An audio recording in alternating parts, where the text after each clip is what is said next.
Don't know if we're actually live. I need to find out immediately if we are actually live. But hey,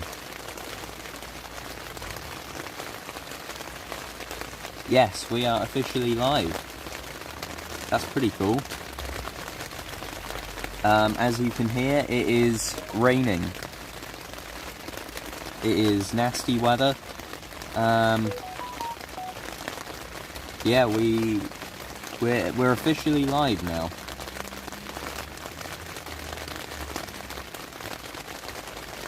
Hello, everybody who has decided to drop by. We're in a tent and it is raining, but that's good because this is exactly what we want. We want it to be raining. We want it to be nasty. So yeah, we're having fun. We're having a lot of fun here. I don't know exactly what the plan is today. We're gonna look at some gear. We're gonna check some stuff out.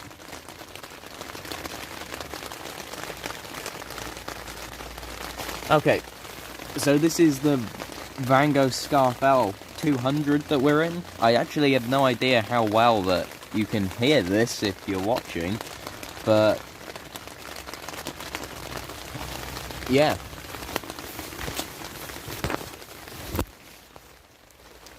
It's very wet, and we're going to be looking at some gear. We're going to be looking at, to start with anyway, we're just going to look at tents, because that's all that we've currently got. We've got the Vango Scarfell, the Wild Country Panacea, and the Turnover Pioneer. These are all pretty decent tents, and these are also going to be what we're going to be using in our next actual YouTube video. We're going to be testing them out in weather like this, because this is a 2-season tent, 3-season tent, 4-season tent. We're going to see whether there's actually that much of a difference between a 600-pound tent and a 150-pound tent. So far they both held their own pretty well. It's been pretty bad weather over the last few days, so it's going to be interesting to see how sleeping in this thing is going to be, because we're going to be using 2-season mats and sleeping bags as well. So that's going to be interesting to see whether you can actually survive in like really nasty cold weather with 2-season stuff. Can you actually do budget camping? Can you actually do it in the 4th season? We're going to check out all these tents, see the differences, see all the similarities, and we're going to estimate which one is actually the best bang for your buck. So, starting with the Scarfell, we camped in this one once, and in rain, it rained when we were camping, and it was weird. Like, I've put this up in the garden a few times, test it out a bit, and overall it's never leaked. So this one costs 175 when I bought it, but it could also be a lot more now. I'm not really sure.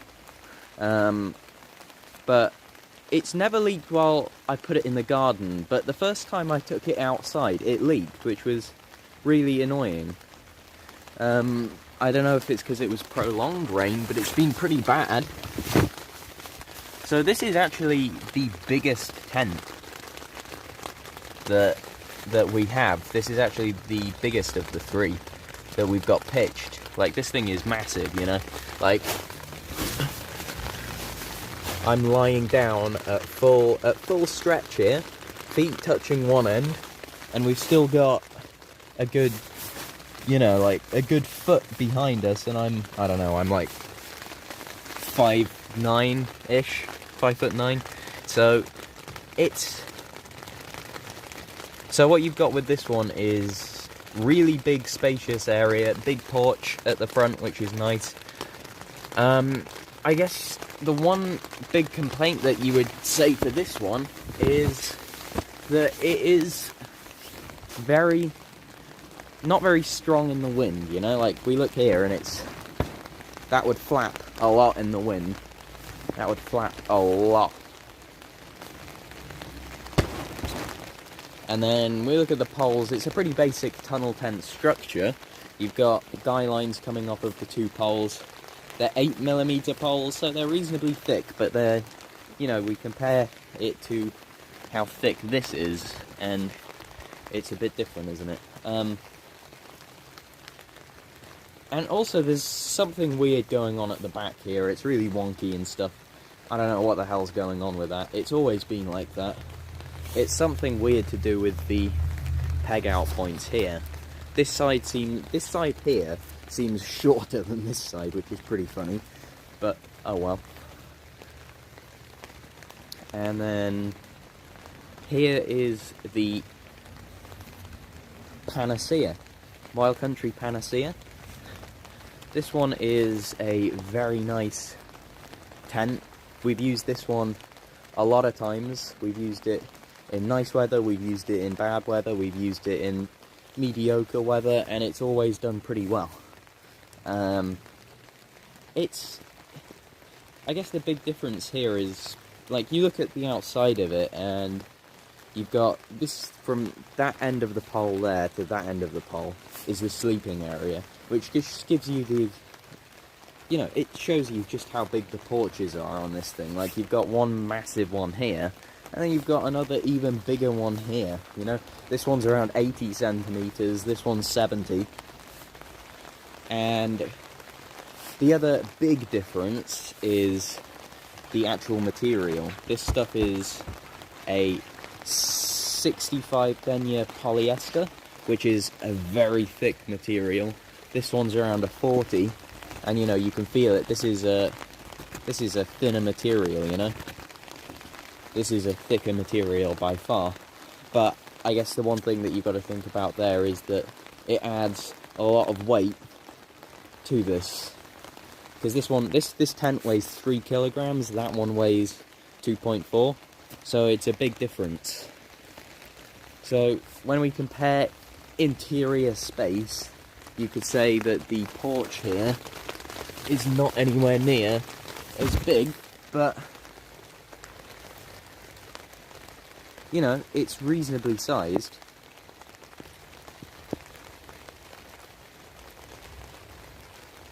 And this one is, let's take a look inside this one.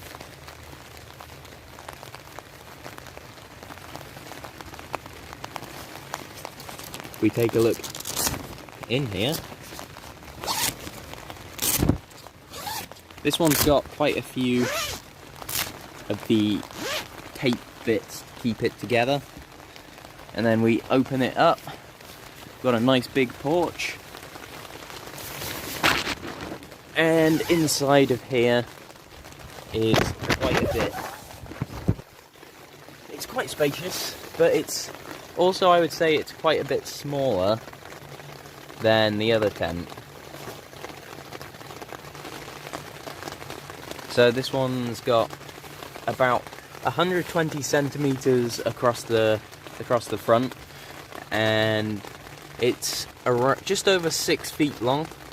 So it's just about alright for most people, but if you're really tall, you could be in a bit of trouble. I don't know why there's so much mess in here. Jesus, there's a lot of crap in here. So this one weighs in at 3 kilograms, which is a lot of weight for a tent actually. This one weighs serious amount more than any of our other tents. It's actually the heaviest one we've got, and we've got a 3-person tent. We've got a 3-man, and it's significantly lighter than this. This thing is a bulky beast, but it's, the one thing we can say with this one is we can confirm that it will survive in up to 40-mile-an-hour wind, which is very, very, very good. You know, 40-mile-an-hour wind is strong wind, you know. Step up from the other ones. And the initial because we got this pretty recently. We've not done a proper camp in it yet, but it's been outside here for a while in pretty bad weather. We've had about 25-mile-an-hour wind, and this thing's not budged an inch. So this one's got probably the best ventilation out of any of them, because you might be wondering what this thing at the top is for, and that thing is for ventilation, because underneath here is a big vent. So this you just pull over the top using these latches, and it allows really good airflow, which you want in bad weather, because you're going to be stuck in your tent. You might have to cook inside the porch, and if you're cooking inside, you obviously need good ventilation, otherwise you're going to poison yourself. So you can imagine that this is quite a beefy tent. This one is 600 quid new, so it's a lot of money new, but you know, I got it on offer for 350, which was nice. You always got to look out for those offers, man. Jeez, it's actually already cold out here. It's around 4 degrees right now, which is crazy cold already. So yeah, let's head inside this tent. This is where the porch is. The other side, there are 2 doors on this thing, but yeah, it's definitely a bigger porch area on this side. So this one weighs 2 kilograms, and the biggest immediate difference between this and that one is this is made out of nylon material. So nylon is a much thinner material. So this is a very thin material, but it's super, super strong. So let's crack this thing open. And inside here, we come onto a ground sheet. So this tent comes with a ground sheet, which is nice, because like the ground sheet for like a lot of these big, like expensive tents, you have to pay like an extra 70 quid for it, which is stupid. Like, so the ground sheet pretty much just goes under the tent. Not only does it keep the bottom of the tent undamaged, because you know this is a thin material. You could snag this and it could break. So having a ground sheet underneath this just means that that's not going to happen. So this is a super spacious tent. Again, like, it's so big that you can almost sleep like horizontally in here, which is pretty immense. So, you know, that's quite nice, being able to do that. That is something that I do not mind being able to do at all. And overall,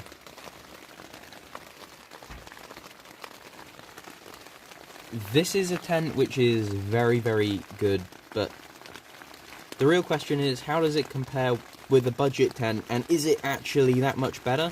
The answer is really, you can't really give it a straight answer, because it's really just personal opinion. It depends what you're doing as well. Like, you would never take a budget piece of kit out into 50-mile-an-hour winds, because it would break. But like, I've got Wild Country Helm 1, and that one is a really, really solid bit of kit, but if I took it out in 50-60-mile-an-hour wind, it would break. The poles would snap, everything would break on it, even though it is a really good tent, and 90% of the time you'd be fine in it.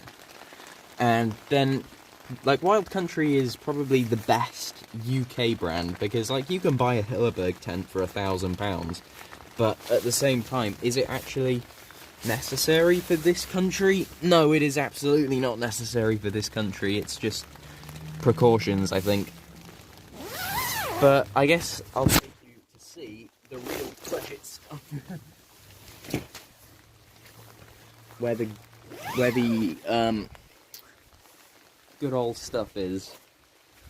So, sort of the gear shed, really, where we keep all the gear. We keep everything in the garage except for the except the sleeping bags, because the sleeping bags, you want to keep them inside, you want to keep them nice, you want to keep them in their storage bags, because I don't know how well any of you knew this, but actually putting sleeping bags, like, you know, like a 10-year-old down bag's not going to perform as well as a new down bag, but, you know, this is where we keep the budget stuff. We keep the tents in here, we do keep a couple sleeping bags out here, actually, but they're the sort of, it's the old stuff. So, I guess, what we've got here, we just got a stool. This is Alpkit. You know, Alpkit's a decent brand, but the one thing I'll say for Alpkit is, Jesus Christ, man, how to lie to your customers. Like, we've got a Alpkit Pipe Dream 400 sleeping bag, which they say is good down to -4. Comfort rating -4. Comfort rating +4, maybe, on a good day. And then we bought another one from them, Sky High 900, which at the time they were saying weighs about 800 grams, which, you know, for a -9 bag, we were like, oh my god, yeah, that's a must buy, we've got to get that. But it actually weighed 1.6 kilograms, so, yeah, that was, yeah, we complained about that, and since then they've actually, changed the description of the bag, which is pretty funny. Yeah, that pole bag looks a bit knackered, but yeah. I guess the most budget piece of kit that we have, because we don't really go budget most of the time, but it's probably this. It's the bivy bag. The bivy bag is a great piece of kit, and I don't know how many of you actually know this, but recently we hit 50 subscribers, and, you know, we like to do something a little special for hitting that, and I think we've decided that the best bet is actually gonna be, we're gonna do a bivy bag camp in winter in really, really bad weather, because bivy bag camping is an acquired taste. Firstly, if you know, bivy bag camp. We did a winter bivy bag camp last year in December, and you know, the weather wasn't that nice, but it was bearable. It was raining and it was windy, but it wasn't bad rain or wind, and that was painful, man. Staying in a bivy bag for like 12, 13 hours in that tiny confined space, and I've gotten bigger since then as well, so that's going to be horrendous, but you know, for the content. Regretting my life decisions right now. Why the hell did I do this? I don't know what is in here, but let's find out. I'm not really the guy who stores all this stuff, so I'm gonna have to sort of reacquaint myself with where everything is. Aha! Yes! That's a fun piece of kit here. This is the tarp. This is proper budget. This is the Alpkit Rig 7. This thing is like, to be fair, it's pretty expensive. We got it for 50, which is like, considering like the sill tarp, which is certainly not as good as, well, yeah, the sill tarp, which is probably better than this, but it's a hell of a lot smaller. The Rab sill tarp. And that thing is way smaller, but it costs like £110. Who the hell is going to pay that much money for a tarp? Not me, that's for sure. It's the one and only time which I will ever say budget wins is with a tarp. Okay, what else have we got in here? We've got a pillow. This is yeah, that's what you call budget. We've got this nice piece, which is a Trek towel. Like, look at this. This is a proper, like, big towel as well. You wouldn't think it. Look at how small that is. That's, like, the size of my hand. And the only reason we've got that is because, you know, in summer, there is nothing better than going camping and taking a dip in a lake, if you can. If there's one nearby. And we do tend to go to lakes to camp. It's just something that we seem to do quite a lot. There's also something else in here. Aha! This is another proper budget piece. This is the Mountain Equipment Helium sleeping mat. Now then, I don't know about you, but, you know, getting budget mats is not my thing. Mats are very important, especially for Mr. Burt, who is not the best sleeper, and he didn't sleep well on that. He didn't sleep at all on that. He camped twice using that, and slept 0 hours both times.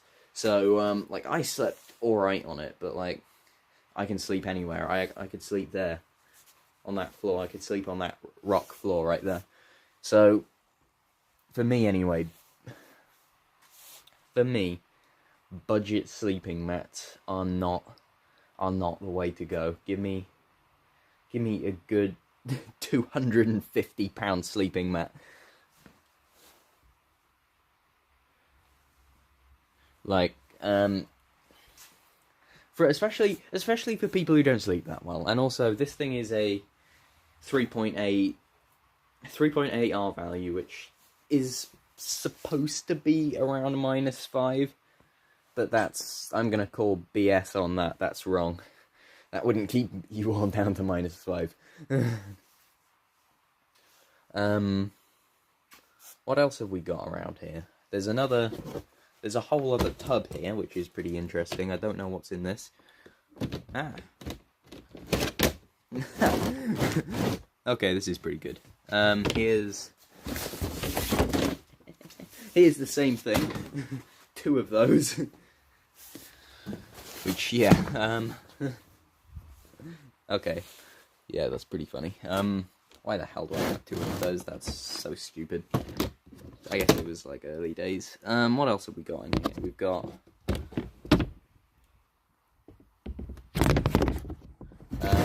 okay, we've got a sleeping mat, and I don't know what the hell this is, but it's something. Okay, these look like just stuffed bags. Yeah, what's in there? Which brings us over here, I guess, where we do have some interesting stuff. This is obviously the bivy bag. This is pretty cool. This is, like, look at this. Look at how small this is. That's a full-size bivy right there. Not only is it full-size bivy, it's a full-sized hooped bivy. So, we might have a look at that later, actually. If we have time. I don't know whether we will have time, because, yeah, my recording piece is very, very quickly running out of battery. So, it's very, very possible that we won't have any time at all, but hey, hey-ho. So in here we've not got all that much. It doesn't look like we've got a sleeping bag. There, we've got this one is OEX. Yeah, OEX. OEX is OEX is a pretty inconsistent brand. That's for sure. I don't think OEX is the best brand. Neither are Eurohike or Berghaus or freaking... Even Alpkit are pretty bad, man. Give me Thermarest or Rab or, you know, Terra Nova. Terra Nova Equipment, the best tent makers by far. Except maybe Hilleberg, but hey. Okay, so here's our other tent of value. Here's the Wild Country Helm. It's a nice tent. It's a very nice tent. This one is around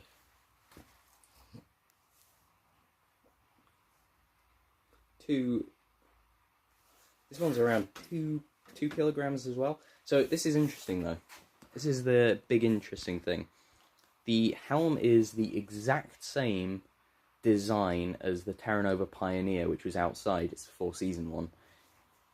But this is a one-man tent, and that's a two-man tent.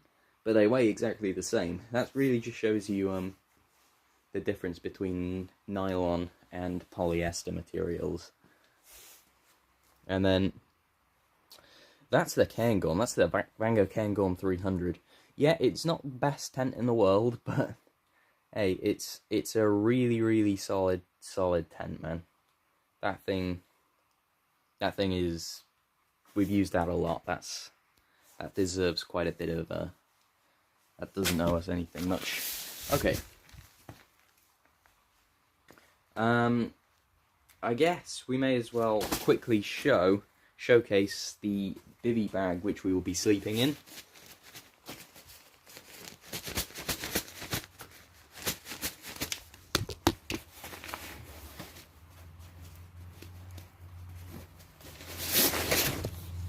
Here it is.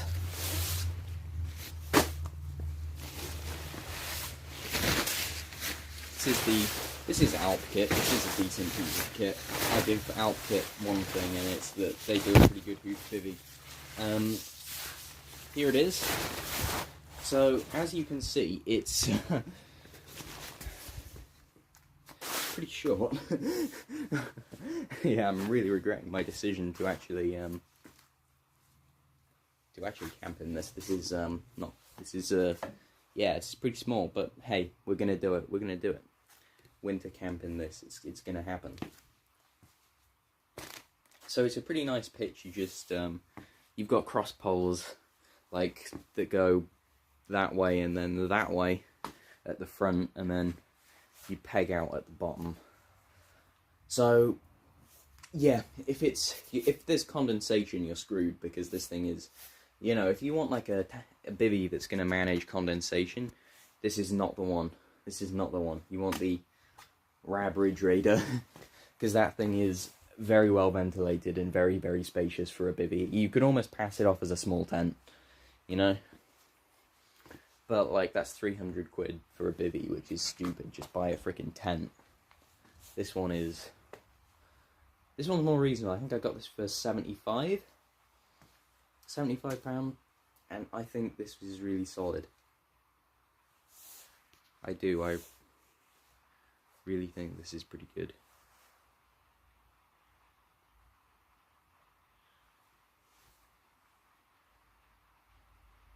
But yeah, I'm not gonna lie, guys, I think this is gonna come to an end now, unfortunately. You know, we got a 30-minute live stream there, but my phone's gonna die any second now, so just so you know, I started this stream with 40%, so that just shows you how fast it completely destroys it. So yeah, I will see if I can live stream again soon, maybe tomorrow, the day after, but until such a time, bye-bye.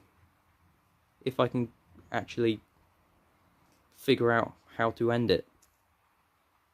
Okay, yeah, bye.